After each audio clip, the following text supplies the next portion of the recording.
Pakistan super league PSL के champion Lahore Qalandars के CEO Sameen Rana का कहना है कि पीएसएल 8 के लिए शाहीन आफरीदी मुकम्मल फिट होंगे।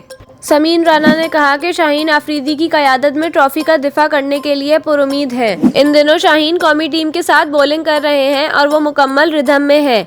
समीन राना ने कहा कि चैंपियन होने की वजह से लाहौर कलंदर्स पर कोई दबाव नहीं। लाहौर कलंदर्स दबाव में नहीं आती क्योंकि टीम ने पीएसएल में बुरा वक्त भी देखा हुआ है, इसलिए अब चैंपियन है तो पुरुमीद है। टाइटल का दिफा करेंगे और पहली टीम बनना चाहेंगे जिसने टाइटल का दिफा किया होगा।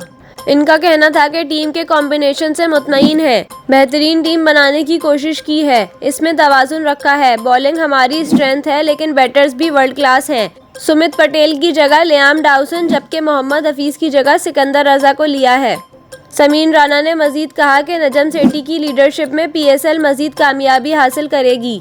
उन्होंने मुश्किल हालात में पीएसएल को शुरू किया था। नजम सेठी चैलेंज पर पूरा उतरे। पीएसएल को इन जैसे ही एडमिनिस्ट्रेटर की ज़रूरत है। ख्याल रहे कि पाकिस्तान सुपर लीग का 8वें एडिशन का आगाज़ 13 फरवरी को होगा।